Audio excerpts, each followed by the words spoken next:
A very good morning to everyone. क्या audio video दोनों clear?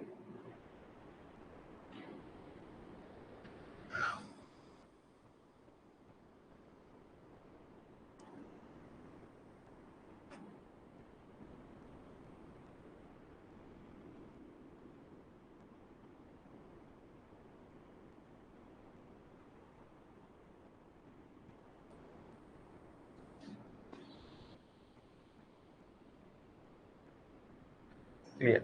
Okay.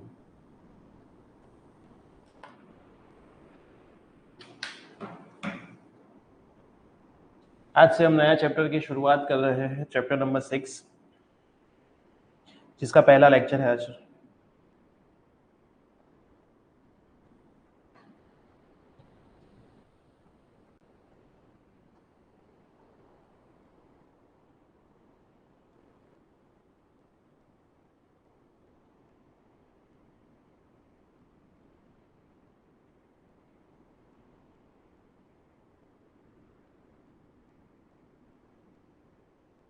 देखते हैं कितने स्टूडेंट्स ज्वाइन हुए हैं सुबह के लेक्चर के अंदर।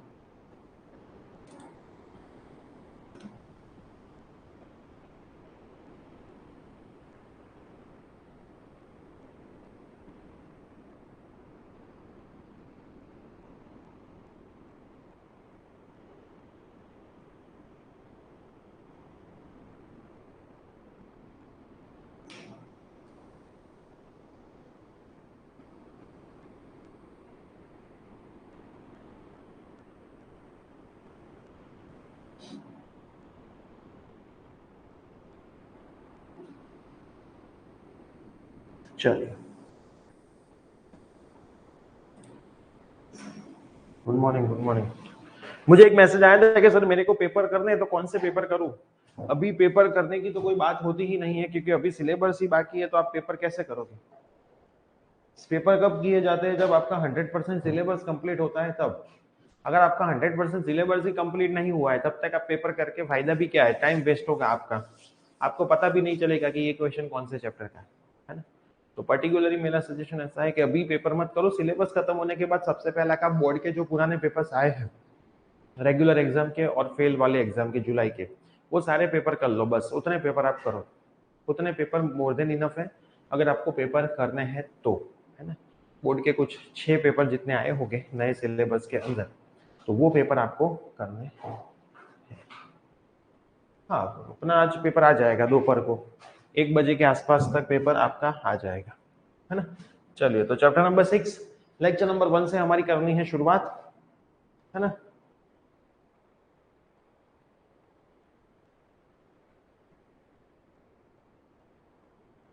तो सबसे पहले हम बात करेंगे मैग्नेटिक फ्लक्स की।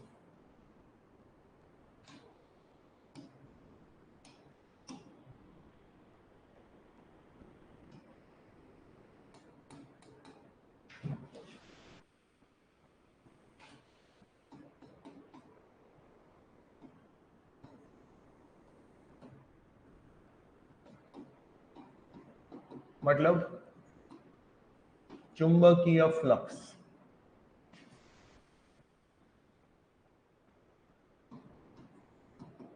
देखो, मैग्नेटिक फ्लक्स एक्चुअल में है क्या? आपने ना पहले चैप्टर के अंदर फ्लक्स सीखा ही है, ऐसा नहीं कि फ्लक्स नहीं सीखा है ना। लेकिन वो फ्लक्स कौन सा था? इलेक्ट्रिक फ्लक्स था, है ना, विद्युतीय फ्लक्स था। तो आज चैप्टर के अंदर, इस चैप्टर के अंदर हम सीखने वाले हैं मैग्नेटिक फ्लक्स। तो फ्लक्स का फॉर्मूला वहां पे था, फ्लक्स નું इक्वेशन હતું flux phi is equal to E dot S. क्या था? ई डॉट एस। ई मतलब इलेक्ट्रिक फील्ड, चुंबकीय सॉरी विद्युतीय क्षेत्र, और एस मतलब एरिया, एरिया मतलब क्षेत्रफल, है ना। वहां पे हमने जो सीखा था वो क्या था? Flux phi E dot S, है ना, इलेक्ट्रिक फील्ड। इलेक्ट्रिक फील्ड माने विद्युतीय क्षेत्र, और एस मतलब एरिया, वेक्टर,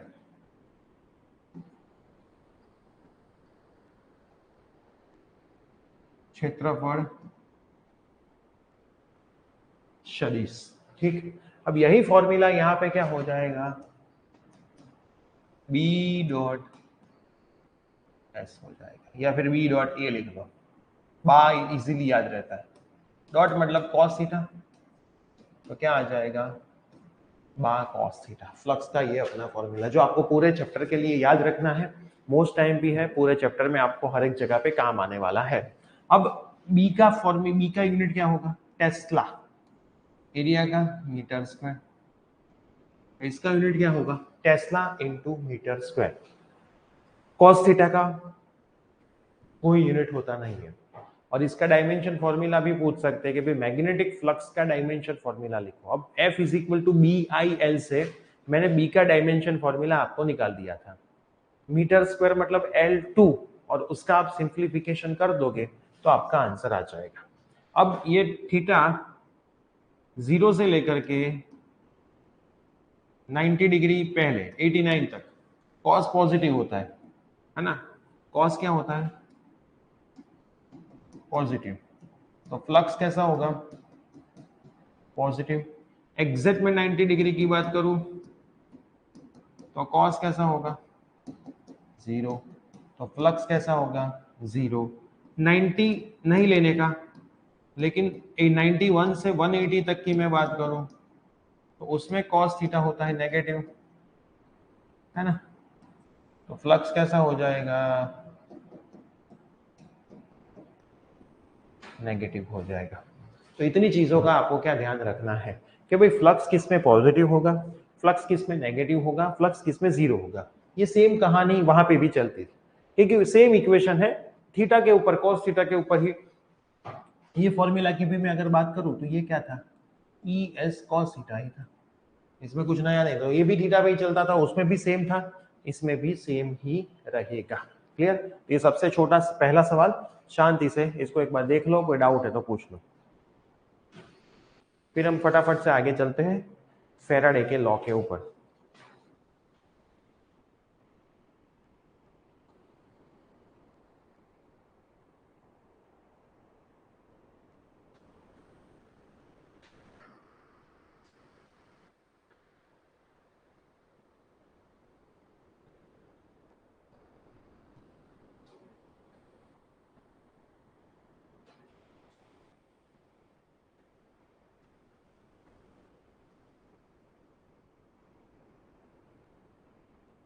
क्लियर है,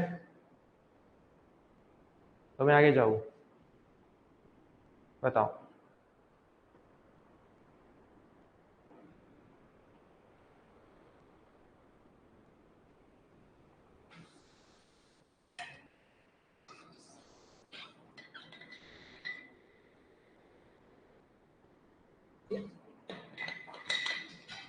ओके, अब करते हैं फैराडेस लॉ।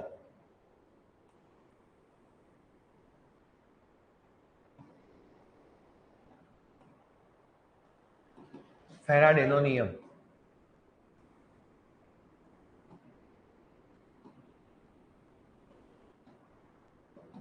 ये जो अपना फ्लक्स है, ये फ्लक्स किसके बराबर होता है, उसका फ्लक्स का EMF E minus d phi by D t के बराबर होता है, बस यही है फैराडे का लॉ, है ना। कोई भी कॉइल का ईएमएफ, अब लॉ आपको दर्पण या फिर बुक में कहीं से भी लिखना है, नियम लॉ या फिर नियम एनसीईआरटी से लिखना है, मैं आपको समझाता हूँ, नियम बहुत इजी है, लेकिन प्रॉपर सेंटेंसेस आपको लिखने हैं। क्या है लॉ कि कोई भी कॉइल का जो फ्लक्स है, सॉरी ईएमएफ है, कोई पण गुजरानु ईएमएफ ई, उसका मैग्नीट्यूड वो किसके बराबर होता है, तो rate of change of flux with respect to time के बराबर होता है। फ्लक्सना फेरफाરના સમય દર બરાબર હોય છે, ये फ्लक्स का फेरफार हुआ किसके रिस्पेक्ट में, विद रिस्पेक्ट टू टाइम के रिस्पेक्ट में। तो आपको एक ही चीज देखनी है कि आपका जो फ्लक्स है वो टाइम के रिस्पेक्ट में कैसे चेंज हो रहा है, તમારું ફ્લક્સ એ સમયની સાપેક્ષે કેવી રીતે બદલાઈ રહ્યું છે એ જ વસ્તુ તમારે જોવાની છે, એ તમે ફાઇન્ડ કરી લેશો, એની આગળ માઇનસ લગાડી દેશો તો તમને ईएमएफ મળી જશે, तो आपको क्या मिल जाएगा ईएमएफ मिल जाएगा। ठीक, अब ये एक्चुअल में डिफरेंशिएशन ही है, विकलन है, क्लियर, डिफरेंशिएशन ऑफ फाई, ये क्या है differentiation of phi with respect to time. Phi નું टीनी सापेक्षे विकलन है ना, फाइनु टीनी सापेक्षे विकलन। अगर कॉइल के अंदर गुजरानी अंदर नंबर ऑफ टर्न्स n होय, नंबर ऑफ टर्न्स अगर n होय, आटानी संख्या जो n होय, तो ईएमएफ कितना हो जाएगा minus N d phi by D t, जितना n मल्टीप्लाई हो जाएगा। अब आपके दिमाग में ऐसा सवाल आए कि सर ये माइनस आगे क्यों लगते हैं, तो माइनस एक्चुअल में क्या है, लेंस लॉ है। माइनस एक्चुअल में यहाँ पे क्या है, लेंस लॉ। ये माइनस क्या दिखाता है, लेंस लॉ की प्रेजेंट, लेंस ना नियमनी हाजरी सूचवे। अब दिमाग में ऐसा सवाल आया तो सर लेंस लॉ क्या है, तो लेंस लॉ सिंपल है, अभी मैं सिखा रहा हूं कि लेंस लॉ क्या है, जो हो रहा है उसका ऑपोज करना है ना, जो हो रहा है उसका ऑपोज करो। भी इतना याद रखो कि जो हो रहा है उसका हमें ऑपोज करना है, इतना आपको याद रखना है, ठीक है। तो ईएमएफ क्या है, minus d phi by D T. तो कोई भी कॉइल के साथ जो भी ईएमएफ है एंगेज हुआ वो कितना होता है, फ्लक्स के रेट ऑफ चेंज के बराबर होता है। કોઈ પણ ગુજરાત સાથે સંકળાયેલું ઈએમએફ એના ફ્લેક્સના ફેરફારના સમય દરના બરાબર હોય છે। આ લેન્સ ફેરાડેનો આ નિયમ છે। तो सबसे पहले नियम लिखो, फिर ये फॉर्मूला लिखो, फिर ऐसी बात करो कि अगर नंबर ऑफ टर्न्स n है, जो आटानी संख्या n है, तो फॉर्मूला में आगे हम क्या मल्टीप्लाई कर देंगे, n मल्टीप्लाई कर देंगे। अब दो तरफ के ईएमएफ अपने को मिलेंगे, एक एवरेज, उसका फॉर्मूला होगा minus delta five by delta t, मतलब माइनस तो है ही है, phi two minus phi one upon t two minus t one, average એટલે સરેરાશ। और दूसरा अपने को मिलेगा ई इंस्टेंटेनियस, इंस्टेंटेनियस मतलब तत्कालीन, मतलब minus d phi by D T. ये आपका क्या हो जाएगा, इंस्टेंटेनियस मतलब तत्कालीन। इसमें हम डिफरेंशिएशन करेंगे, इसमें हम डिफरेंशिएशन करेंगे। दोनों का यूनिट क्या होगा, वोल्ट ही होगा। यूनिट मतलब एकम, कितना होगा, वोल्ट ही होगा। यहां से पीछे बहुत सारे सम्स हैं, आज हम दो टॉपिक और उसके सम्स करने ही वाले हैं, लेकिन अभी के लिए पहले इतना लिख लो। ये थियरी 2 मार्क में आती है, तो इसमें 2 मार्क में आपको ये सारी चीजें ही लिखनी होती है, तो शांति से पहले इसको देख लो।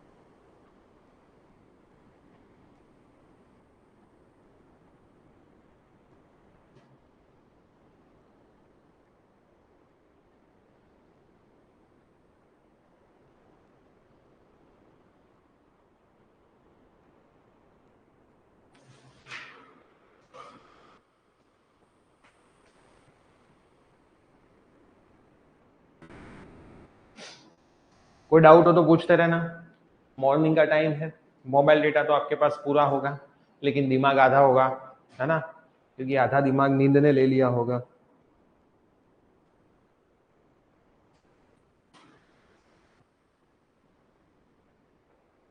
सबसे अच्छा टाइम ये है ऑनलाइन के लिए, फिर कोई टेंशन ही ना रहे पूरे दिन में लेक्चर लेने की।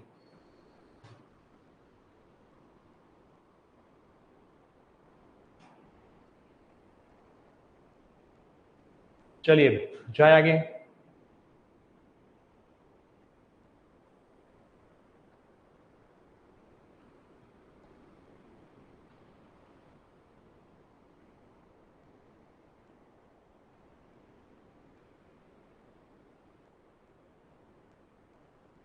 ओके,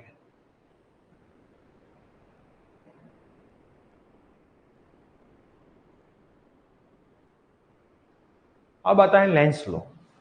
देखो लेंस लॉ की थियरी कभी कभी पेपर में आ जाती है। अब लेंस लॉ एक्चुअल में लेंस लॉ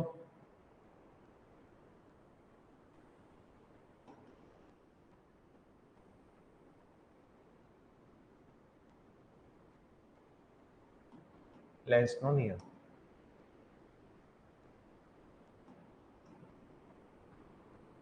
चलो देखते हैं लेंस लॉ एक्चुअल में है क्या। जो हो रहा है उसका आपको क्या करना है, ऑपोज करना है। जो हो रहा है उसका आपको सिंपल क्या करना है, ऑपोज करना है। मान लो यहाँ पे एक कॉइन है, फिगर प्रॉपर ड्रॉ करना है। मैं आपको आपको ये एक्सप्लेन करता हूँ क्योंकि आपके पेपर में इसका सवाल था, एमसीक्यू में लेंस लॉ का सवाल, एमसीक्यू में लेंस लॉ का सवाल था, इसलिए मैं आपको बोलूंगा कि अच्छे से करो इसको। मान लो एक रिंग पड़ी है ना, एक मैग्नेट है, ये मैग्नेट इसके नजदीक जा रहा है, एन एस, ठीक। ये मैग्नेट इसके नजदीक जा रहा है कुछ वेलोसिटी से जा रहा होगा, कोई वेग से, यानी पास वी वेग, समझना शांति से। अब इसमें करंट कौन सी डायरेक्शन में इंड्यूस्ड होगा वो आपको फाइंड करना है ना। मैं एक साथ में दूसरा भी ले लेता हूं, दो एक साथ समझाता हूं आपको।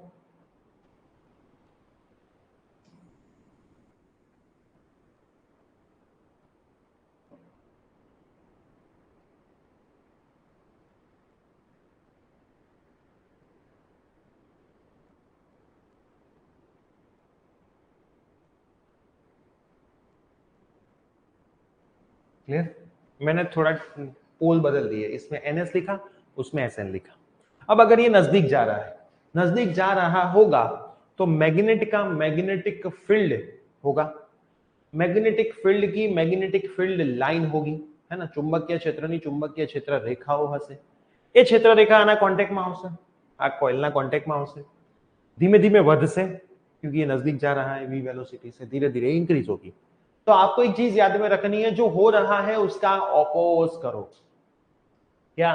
जो हो रहा है उसका ऑपोज करो, मतलब ये नजदीक जा रहा है, मैग्नेटिक फील्ड और मैग्नेटिक फील्ड लाइन, चुंबकीय क्षेत्र અને ચુંબકીય ક્ષેત્ર રેખાઓ વધી રહી છે, તો તમારે એનો ઓપોઝ કરવાનો છે, એને ઘટાડવાની છે। अब उसको आप कैसे डिक्रीज करोगे, मैग्नेट को दूर धक्का मार के। उसको आप कैसे ओपोज करोगे, मैग्नेट को दूर धक्का मार के। तो मैग्नेट को अगर मेरे को दूर धक्का मारना हो, मैग्नेट को अगर मेरे को दूर धक्का मारना हो, तो यहाँ पे एन है तो यहाँ पे भी एन ही लाना पड़े, तो सेम सेम पोल का क्या हो जाए, रिपल्सन हो जाए, अपाकर्षण हो जाए। ये सिंपल फंडा है।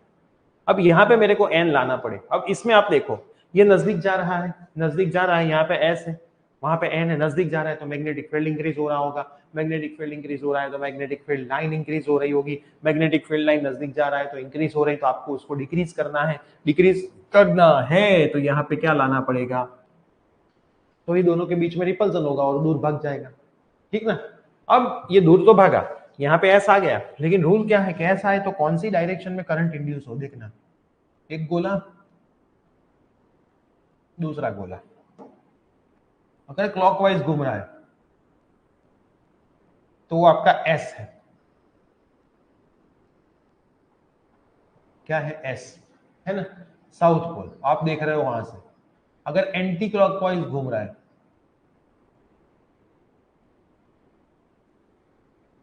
तो आपका एन बनेगा। क्या बनेगा, एन बनेगा। तो यहां पे मेरे को क्या बनाना है, एन। तो एन मतलब एंटी क्लॉक, तो यहां पे करंट की डायरेक्शन एंटी क्लॉकवाइज होगी, इंड्यूस करंट की। यहां पे आपको एस बनाना है, तो इसकी डायरेक्शन कौन सी हो जाएगी, क्लॉकवाइज हो जाएगी। लेकिन मोस्ट इंपॉर्टेंट चीज आपके पेपर में जो थी, वो देखने वाला अगर यहां पे है तो, है ना, देखने वाला अगर यहां से देख रहा है तो, इस केस में भी देखने वाला अगर यहां से देख रहा है तो, अगर देखने वाला पीछे से देख रहा है, अगर यहां से वो देखेगा तो उसको एन दिखेगा, यहां से वो देखेगा तो उसको इंड्यूस्ड करंट, प्रेरित प्रवाह की दिशा एस देखा से। लेकिन अगर वो भाई साहब यहां से देख रहा है तो उसको क्या दिखाई देगा, क्लॉकवाइज। क्या दिखाई देगा, क्लॉकवाइज। इसमें क्या दिखाई देगा, एंटी क्लॉकवाइज। इसमें भी इस भाई साहब को क्या दिखाई देगा, क्लॉकवाइज। यहां पे अगर वो भाई साहब होगा तो उसको क्या दिखाई देगा, एंटी क्लॉकवाइज। खास ध्यान में रखना, आपके पेपर के अंदर ऐसा ही सवाल था एमसीक्यू के अंदर, यहां से देखने वाला यहां पे बना दिया था उन लोगों ने। तो अगर यहाँ पे देखो साउथ मतलब एस मतलब क्लॉकवाइज, एन मतलब एंटी क्लॉकवाइज, है ना। खास ध्यान में रखना, खास मतलब खास ध्यान में रखना। अगर अगर इसमें ही मैं ऐसा मान लू,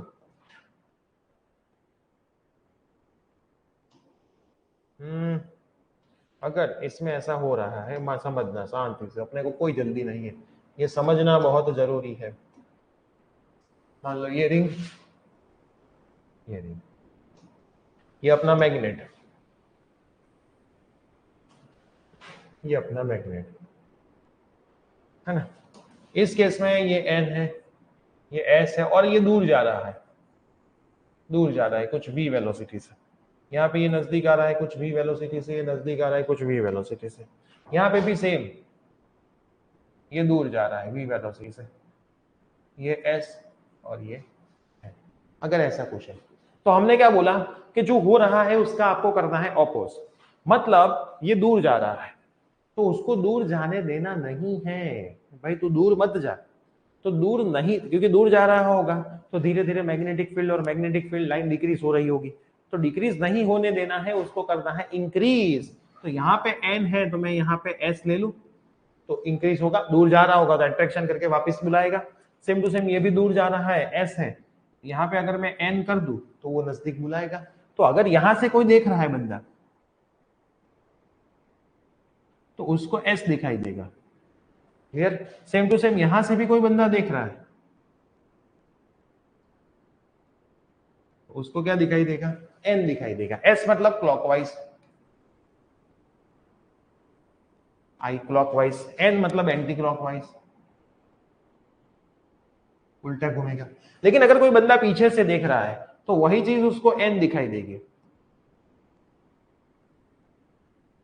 क्योंकि आप भी एक रिंग को देखना, उस तरफ से देखोगे तो जो क्लॉकवाइज होगा वो इस तरफ से एंटी क्लॉक हो जाएगा। सेम टू सेम यहाँ पे एन है तो यहाँ पे क्या दिखाई देगा, एस मतलब क्लॉकवाइज, एन मतलब एंटी क्लॉकवाइज।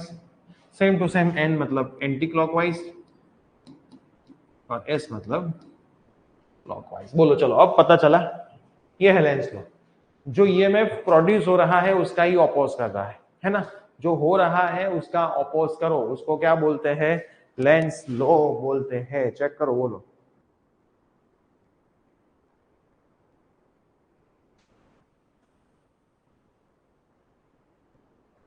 ऐसा करंट प्रोड्यूस होता है जो अपने मैग्नेटिक फ्लक्स का ऑपोज करता है। लॉ एक्चुअल में ऐसा है, लॉ एक्चुअल में क्या है, ऐसा करंट प्रोड्यूस होता है जो उसमें हो रहे फ्लक्स के चेंज को ऑपोज करे,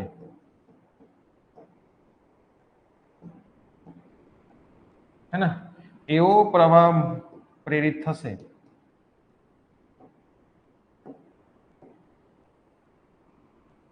જે તેના ફ્લક્સના ફેરફારનો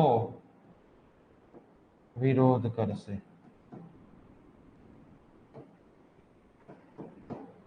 ये इसका लॉ है। आया बेटा समझ में? चलो बताओ समझ में आया कि नहीं आया। ये आपके एमसीक्यू में था, है ना, ये आपके एमसीक्यू के अंदर था सवाल। 2 मार्क में लेंस लो पेपर में आ भी सकता है, तो रेडी रहना, कभी भी आए दाव ना हो जाए।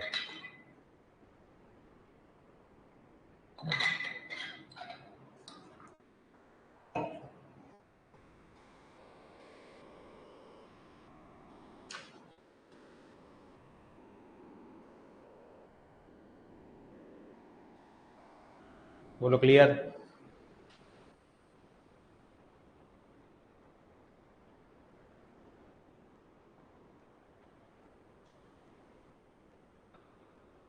इसको देख लो, इसको भी देख लो।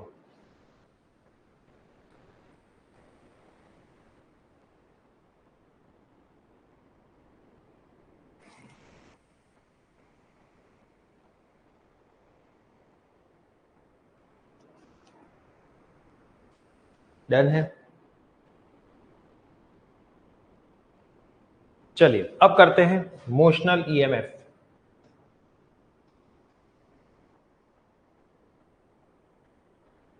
गतिकीय ईएमएफ।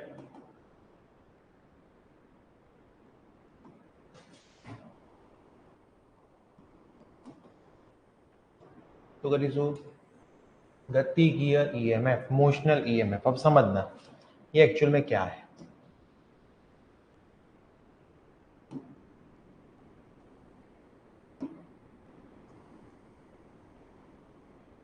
ऐसा यू शेप का रोड है, पेपर में यू शेप रोड भी आया, यू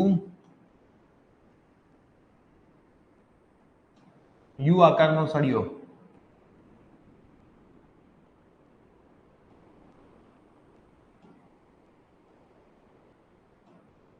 यू आकारना सળિયાનું मोशनल ईएमएफ નું फॉर्मूला प्रूव करो। तो ये यू शेप का एक रोड है जिसके अंदर एक दूसरा रोड पड़ा हुआ है ना। ये रोड धीरे धीरे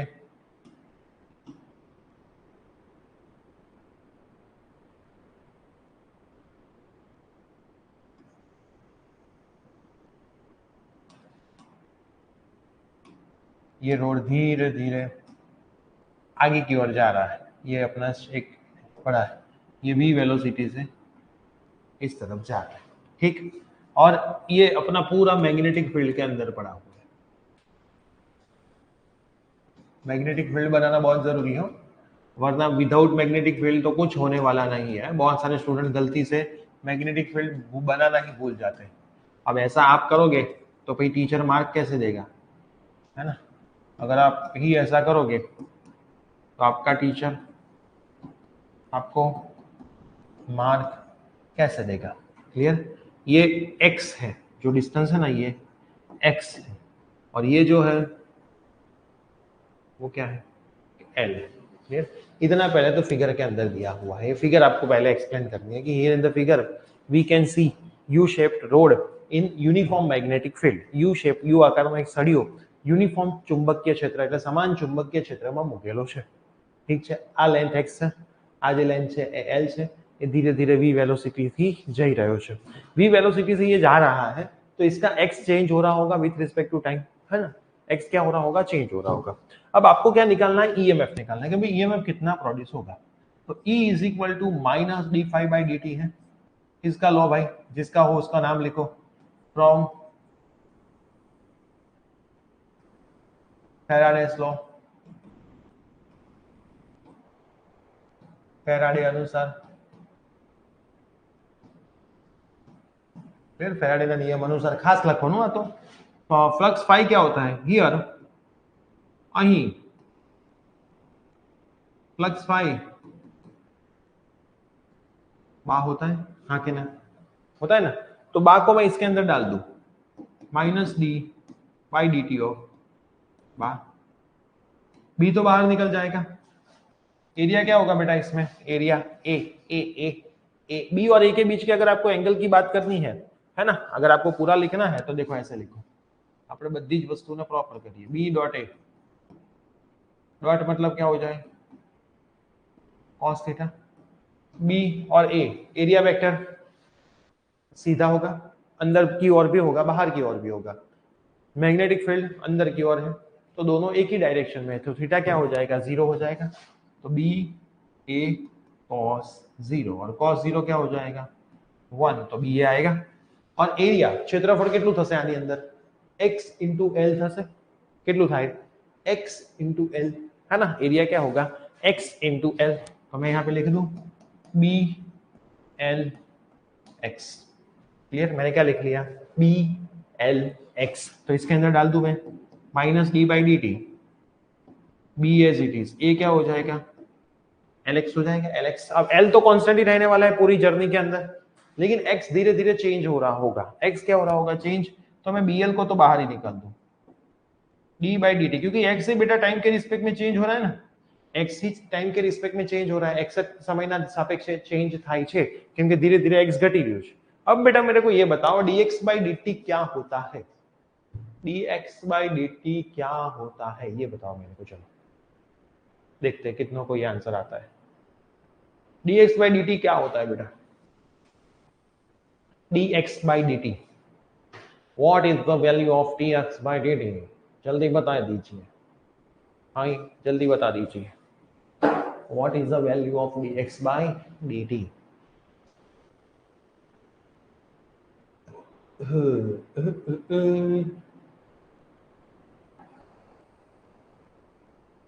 नीश ने आंसर दिया, और कोई भाई? अरे બધા જાગો છો કે નહીં જાગતા એ તો કહો પહેલા.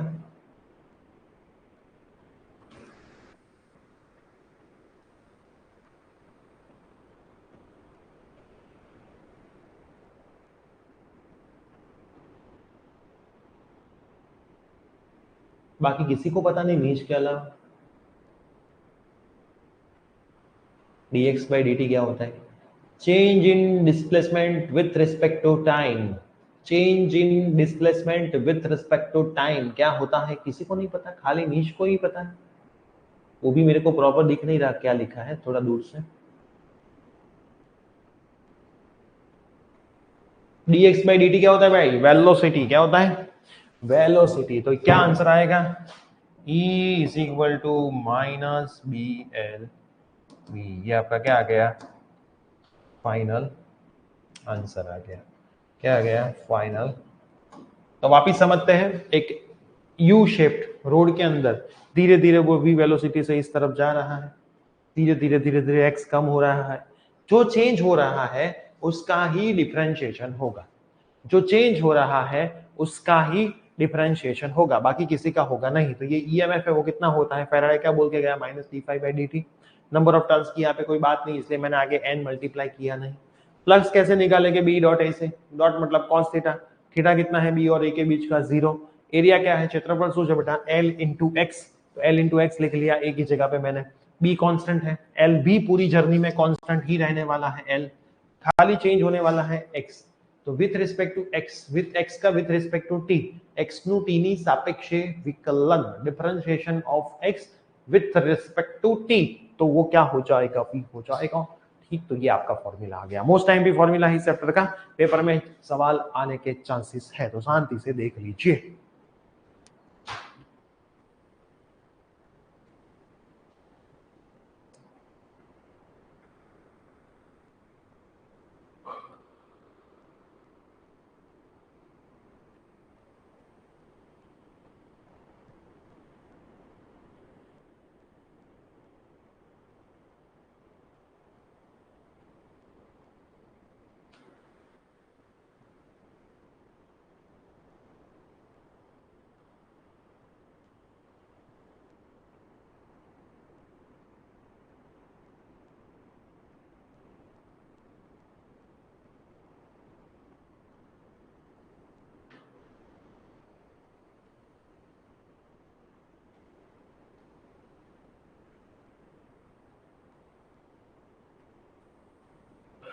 कोई डाउट है बेटा किसी को इसके अंदर?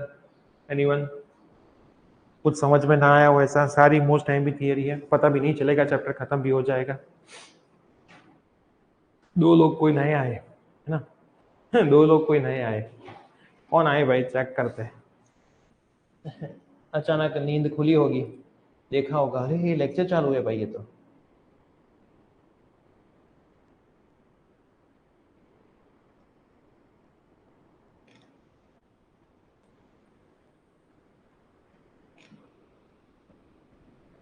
अरे नीश ने तो गलत आंसर दिया था. dx बाई डी टी मतलब विकलन. बात तो सही है, लेकिन आंसर क्या आता है मैंने तो वो बोला था कि dx बाई डी टी का आंसर क्या आएगा.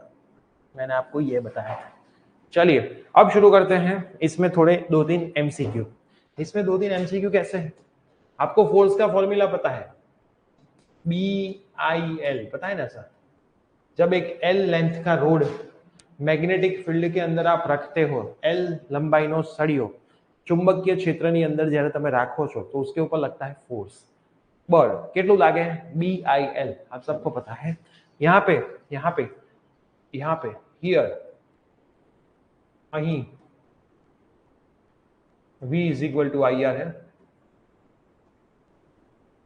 I इज इक्वल टू क्या होगा? E by R. V मतलब E बाई आर इसके अंदर मैं डाल दूं. होगा इतना। अब E इज इक्वल टू क्या है बेटा, BVL है, BVL by R L as it is. तो क्या आंसर आएगा, B square L square V by, ये सब MCQ में आता है भाई। फोर्स का फॉर्मूला कितना है तो आपको पता होना चाहिए कि भाई फोर्स का फॉर्मूला इतना है। कैसे किया मैंने, F is equal to BIL, तो ये तो चैप्टर नंबर 4 से आई हुई कहानी। अब आपको चैप्टर नंबर 4 तो पता ही होगा, है ना। यहाँ पे V is equal to IR है, तो I is equal to V upon R होगा, V मतलब E अपॉन R होगा। E इज इक्वल टू क्या था, BVL, अभी अभी हमने प्रूव किया, माइनस किया है, लेकिन माइनस हम कभी लिखने नहीं वाले, मैं यहाँ पे ऑलवेज मोड में प्लस ही लिखूंगा, BVL, यही फॉर्मूला मैं लिखने वाला हूँ। मैं कभी इसको माइनस के फॉर्म में कन्वर्ट करने वाला नहीं हूं, मैं इसको BVL ही लिखूंगा। तो यहाँ पे मैंने BVL लिख लिया, B into B square, L into L square, V as it is, R as it is. अब पावर का फॉर्मूला मेरे को कोई पूछे,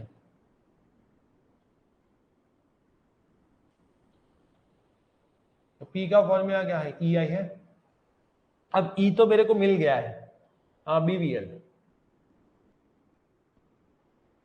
है ना, और I मेरा क्या है, E अपॉन R, I मेरा क्या है, E अपॉन R, तो E क्या है, वो भी BVL ही है ना इतना।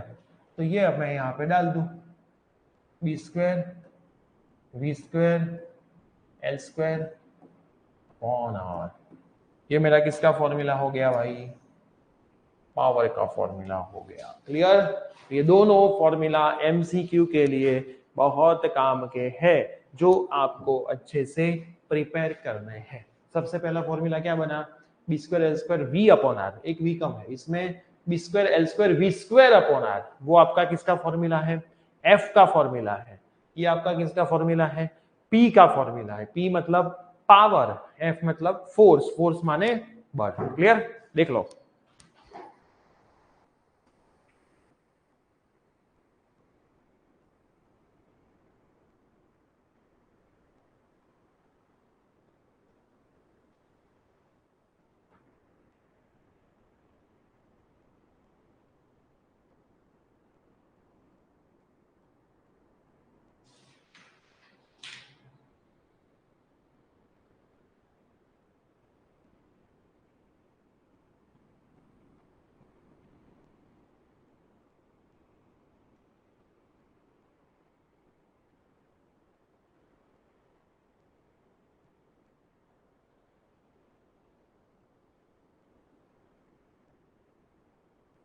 चलिए जाए आगे, एवरीवन क्लियर।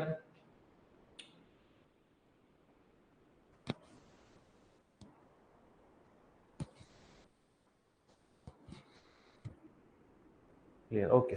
अब एक और फॉर्मूला बनाता हूं, हाँ, E is equal to I R है, आप सबको पता है ना, E is equal to I R. अब I इज इक्वल टू क्या था, E बाई आर था,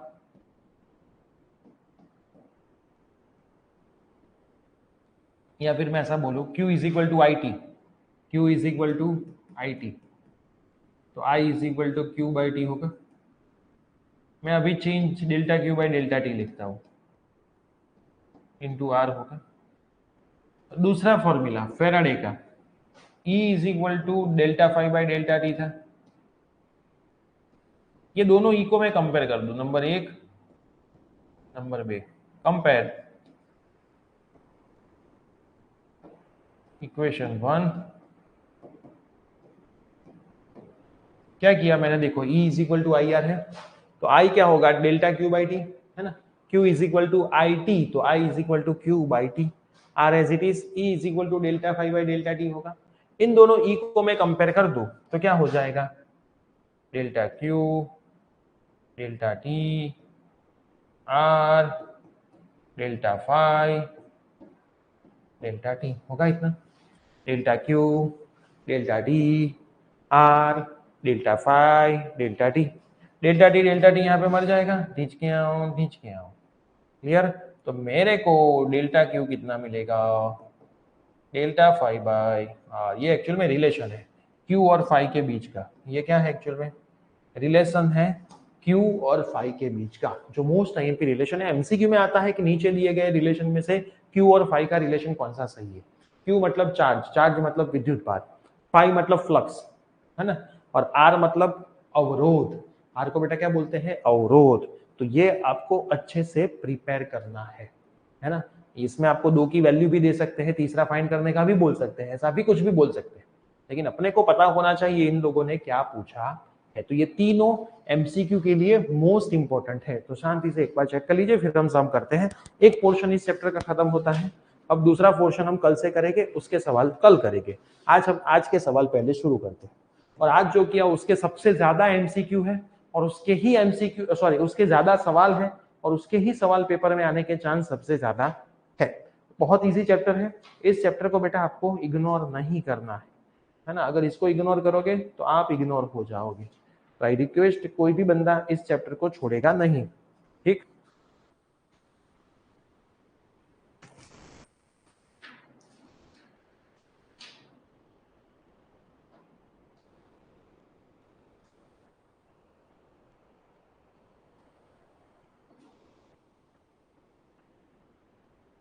साथ साथ में करते रहोगे। अब तो आपके पास पूरा दिन पड़ा है।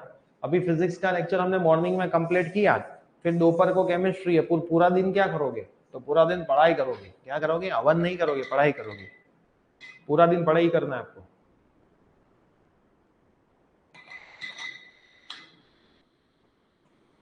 जितनी ज्यादा मैक्सिमम हो पाए उतनी पढ़ाई करो। रेडी, तो रिजल्ट आएगा, वरना रिजल्ट नहीं आएगा। कोई क्वेश्चन आयो छे सर? आज की टेस्ट 25 मार्क की ही होगी। टेस्ट तो 20 से 25 मार्क की लेंगे।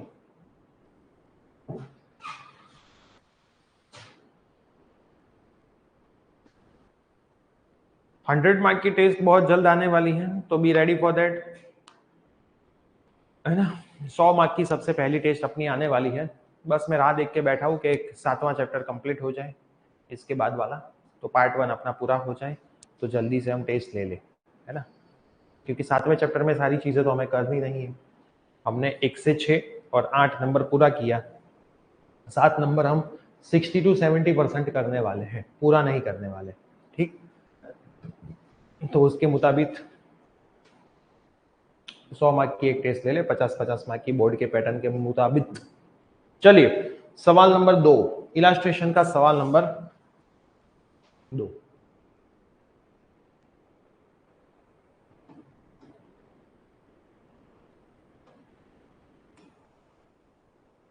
चलो क्या दिया है सवाल के अंदर, एक चौरस लूप છે જેની સાઈડ 10 સેન્ટીમીટર છે। સાઈડ કેટલી છે, 10 સેન્ટીમીટર, मतलब 0.1 मीटर इसकी साइड है। रेजिस्टेंस कितना है इसके अंदर, रेजिस्टेंस तो कुछ काम का है, पता नहीं, चलो देखते हैं। 0.5 ओम ये आपका रेजिस्टेंस, ठीक। वर्टिकली पड़ी है ईस्ट वेस्ट प्लेन के अंदर। एक यूनिफॉर्म मैग्नेटिक फील्ड है, यूनिफॉर्म चुंबकीय क्षेत्र है 0.10 टेस्ला, આટલું ચુંબકીય ક્ષેત્ર એના પર લગાડેલું છે। The magnetic field is decrease to 0, है ना। इनिशियली कुछ मैग्नेटिक फील्ड है इतना, ये आपका इनिशियल है, फिर फाइनल क्या हो जाता है 0। फाइनल क्या हो जाता है 0 कितने टाइम के अंदर, 0.70 सेकंड के अंदर, मतलब डेल्टा टी कितना टाइम का चेंज, 0.70 सेकंड, है ना। इतने चेंज के अंदर हो जाता है। ईएमएफ निकालना है आपको, कितना होगा, फैराडे याद आ गया। और करंट भी आपको निकालना है कि भाई करंट कितना होगा। बोलो हम क्या करेंगे, सोचो, पहले आप सोचो क्या करेंगे, फिर मैं करता हूँ। बहुत इजी सवाल है, बहुत इजी सवाल है, कुछ चिंता करने की जरूरत नहीं है। खाली इसमें एक मेन इंपॉर्टेंट चीज है एंगल की। एंगल के लिए मेरे को ड्रॉ करना ही पड़ेगा। प्लेन किस में पड़ा है, ईस्ट और वेस्ट के अंदर पड़ा है। देखो ऊपर नॉर्थ होता है, यहाँ पे साउथ होता है, यहाँ पे ईस्ट होता है, यहाँ पे वेस्ट होता है, सॉरी यहाँ पे वेस्ट होता है, यहाँ पे ईस्ट होता है। ये आपका है, आपका प्लेन जो पड़ा है, प्लेन मतलब हाँ स्क्वायर लूप। ये क्या पड़ी है जो शांति थी वांचो अंदर, ईस्ट वेस्ट प्लान के अंदर पड़ा है, मतलब यहाँ पे पड़ा है ईस्ट वेस्ट के अंदर, ठीक। और आपका जो मैग्नेटिक फील्ड है वो नॉर्थ ईस्ट में है, लिखा है ना uniform magnetic field in the north east direction, मतलब इसमें है। तो ये प्लेन और ये प्लेन के बीच में जो एंगल होता है वो 45 डिग्री का होता है। वो एंगल कितना होता है, 45 डिग्री का होता है, वो खास ध्यान में रखना। तो यहाँ पे आपको दोनों के बीच के एंगल की जरूरत पड़ेगी, जो होता है ना बी और ए के बीच का एंगल, बी और ए के बीच का एंगल, वो आपको ध्यान रखना है कितना होगा, 45 डिग्री का होगा। मोस्ट इंपॉर्टेंट बस एक ही चीज इसके अंदर है, बाकी एक भी नहीं। शांति से आप देखोगे ना तो क्लियरली लिखा हुआ है कि जो लूप है वो ईस्ट और वेस्ट के अंदर पड़ा हुआ है। लूप आपका ईस्ट और वेस्ट के अंदर पड़ा हुआ है, हॉरिजॉन्टल प्लेन के अंदर। क्लियर, ईस्ट वेस्ट मतलब हॉरिजॉन्टल प्लेन के अंदर। और आपका जो मैग्नेटिक फील्ड है वो नॉर्थ और साउथ, नॉर्थ और ईस्ट डायरेक्शन में, नॉर्थ और ईस्ट डायरेक्शन में। और ऐसे भी आप देख सकते हो। चलो मैं एक बहुत इजी आपको तरीका बता दूं, कुछ याद ना रखना हो ना तो सबसे इजी देखो, आपको मैं समझा दूं। आपका प्लेन इस तरफ है, आपका प्लेन इस तरफ है, वेस्ट ईस्ट में है ना, किसमें लिखा है, हाँ प्लेन आपका लिखा है ईस्ट और वेस्ट में, और नॉर्थ और ईस्ट में मैग्नेटिक फील्ड, नॉर्थ और ईस्ट में, नॉर्थ और ईस्ट मतलब बीच में। ये तो ये एंगल आप ऐसे भी समझ सकते हो, कितना होगा, 45 डिग्री का ही होगा। यार ऐसे भी आप समझ सकते हो, और डायरेक्ट भी याद रख सकते हो कि सर मेरे को कोई झंझट ही नहीं चाहिए, मेरे को ये कोई झंझट ही नहीं चाहिए, मैं याद रख लूंगा 45 होता है ये। तो ऐसे भी आप याद रख सकते हो।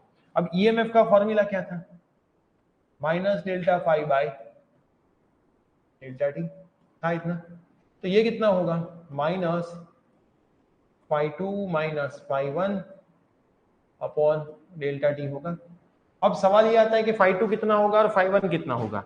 तो भाई फाई वन कितना होगा, बा कॉस थीटा वन होगा, बी वन ए कॉस थीटा होगा। अब बी वन तो बेटा दिया है आपको, मैं अभी तो बी वन ही लिखता हूं। ए मतलब एल स्क्वायर होगा एरिया, क्योंकि स्क्वायर लूप है, स्क्वायर लूप है तो एल इंटू एल तो एल स्क्वायर हो जाएगा। और कॉस पहले केस में 45। क्लियर। अगर मैं दूसरे की बात करूं फाई टू की, तो फाई टू के केस में क्या होगा, B two A cos theta. अब लेकिन धीरे धीरे कम होते होते मैग्नेटिक फील्ड એટલે કે ચુંબકીય क्षेत्र तो जीरो થઈ ગયું, तो એવું એ લોકોએ કીધું, तो आप यहाँ पे जीरो रख दोगे तो ये तो पूरा जीरो ही हो जाएगा ना। ये एक चीज यहाँ पे बहुत अच्छी और मजेदार है। क्लियर। तो बस इसको यहाँ पे सॉल्व कर लो। b1 कितना है भाई, 0.10, एल स्क्वायर, एल कितना है भाई लेंथ, 0.1 का स्क्वायर, और cos 45 0 1/2 1/√2 हो जाएगा। इसको सॉल्व करें तो कुछ आंसर आता है 7.071 into 10 to the power -4, 7.071 into 10 to the power -4। दूसरी चीज जो फ्लक्स होता है आपका, पहला ही टॉपिक हमने आज किया फ्लक्स। फ्लक्स का एक यूनिट दूसरा भी है, वेबर। क्या है यूनिट, वेबर।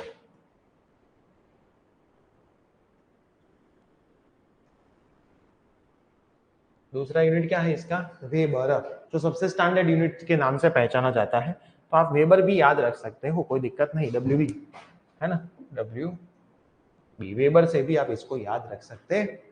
क्लियर। तो आपको फ्लक्स फाई वन यहाँ पे मिल गया, बस इसको सिंप्लीफाई करते हैं, minus phi two minus minus plus phi one upon delta T. Minus phi two तो अपना जीरो हो चुका है, फाई वन इसके अंदर डाल दूं, कितना आएगा 7.071 into 10 to the power -4 upon delta T, time change कितना होगा 0.70 हो जाएगा।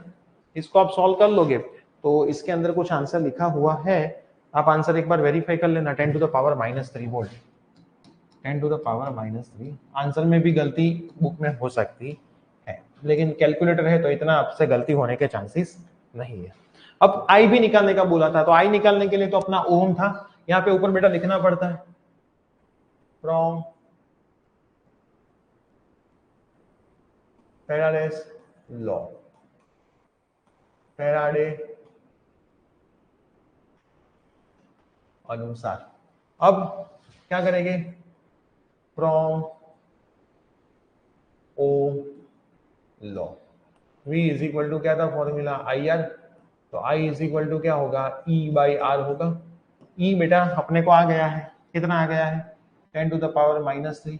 R मतलब रेजिस्टेंस, रेजिस्टेंस दिया था ना, तो आपको काम में आ जाएगा 0.5, 0.5 मतलब 1/2, तो 2 into 10 to the power -3 ampere. ये आपको क्या मिल गया भाई, करंट भी मिल गया। बोलो आया समझ में, ये आपको क्या मिल गया, करंट भी मिल गया। बोलो कोई दिक्कत, शांति से सवाल को देख लो। मोस्ट टाइम भी सवाल पेपर में पूछा जा सकता है, ऐसी कंडीशन वाला सवाल।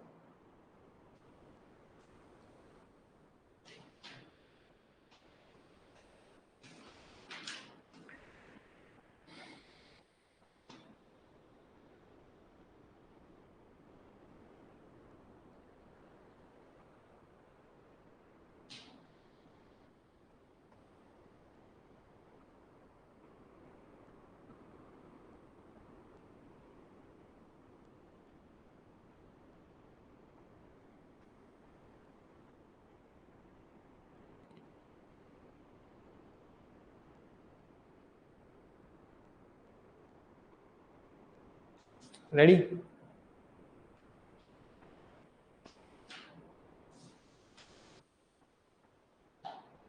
तो इसमें ही एक सेम टू सेम दूसरा सवाल है, सेम टू सेम दूसरा सवाल है, नंबर 3। चलिए,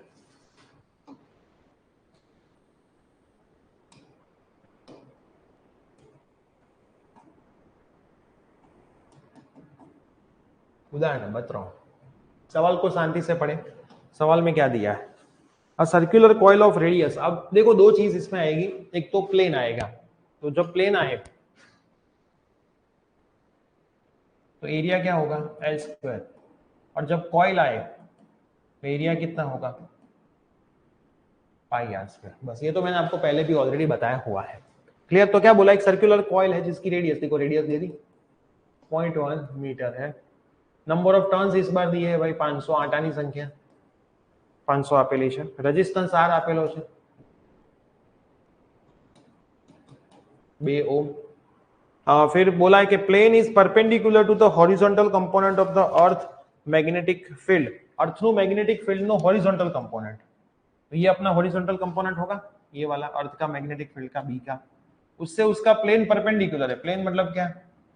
ये इसका प्लेन होगा ना, ये प्लेन उससे परपेंडिकुलर है, ठीक?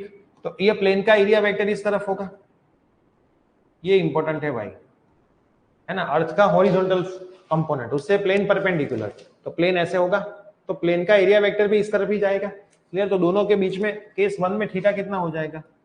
0 हो जाएगा। तो अगर मैं फ्लक्स निकालू, क्या है फॉर्मूला? बी डॉट ए, ये फॉर्मूला क्या होगा? बा कॉस थीटा, लेकिन दोनों के बीच में थीटा 0 है, तो बा कॉस 0, कॉस 0 तो 1 हो जाएगा। तो पहले इनिशियल मेरे को फ्लक्स कितना मिलेगा? बी इंटू ए मिलेगा। ये मेरा पहला काम हो गया, ठीक? ये मेरा क्या हो गया? पहला काम हो गया। अब आगे आगे पढ़ो, आगे पढ़ो, आगे पढ़ो, आगे पढ़ो। आगे हमने पढ़ा, आगे क्या बोला है इन लोगों ने? It is rotate about is vertical diameter through 180 degree in 0.25 second. 0.25 second માં 180 डिग्री નું रोटेशन કરી લે છે, એટલે આખી ઊંધી થઈ જાય। આમ જોતી હોય તો આમ જોઈ ले, है ना। अगर मैं यहाँ पे ऐसे खड़ा हूं, मैं 180 का रोटेशन करूं तो मैं पूरा इस तरफ हो जाऊंगा। क्लियर? ये मेरा 180 का रोटेशन हो गया। क्लियर? तो इसका भी 180 का रोटेशन हो जाता है, 180 का रोटेशन हो जाएगा। तो बी तो इसी तरफ है, बी में कोई चेंज नहीं है, बी में इन लोगों ने कोई चेंज किया नहीं, लेकिन 180 का रोटेशन किया तो एरिया वेक्टर अब इस तरफ चला जाएगा, है ना। 180 डिग्री का रोटेशन, हमने रोटेशन कर लिया, तो फ्लक्स φ2 कितना हो जाएगा? बी डॉट ए हो जाएगा। तो बी ए cos 180 हो जाएगा।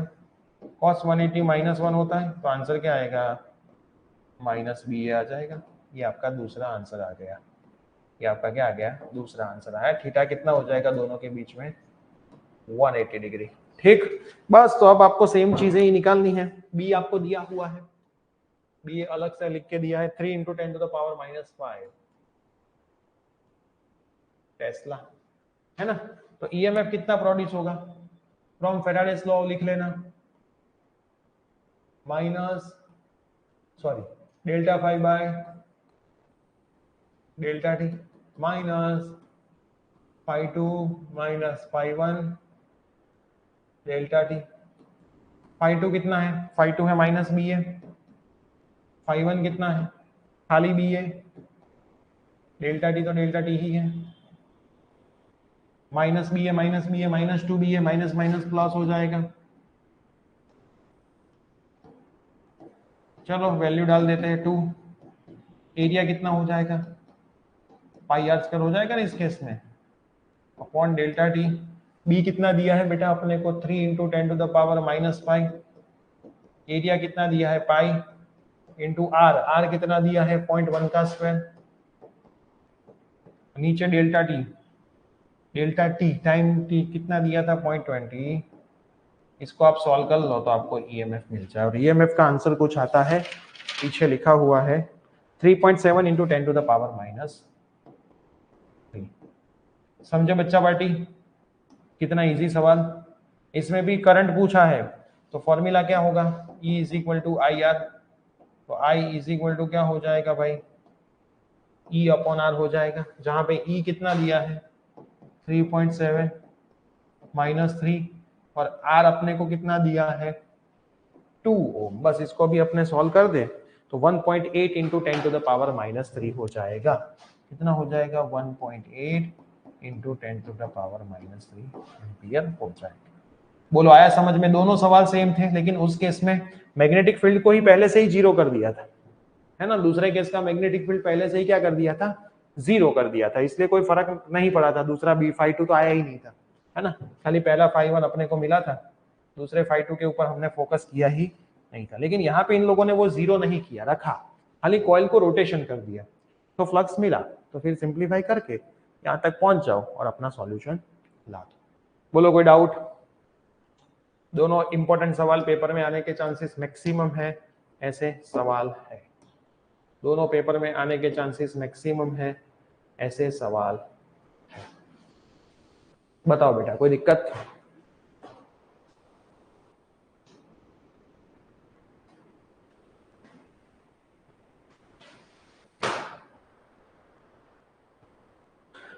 तो इस सेशन को बेटा हम यहाँ पे आज रखते हैं, कल यहाँ से हम आगे बढ़ेंगे।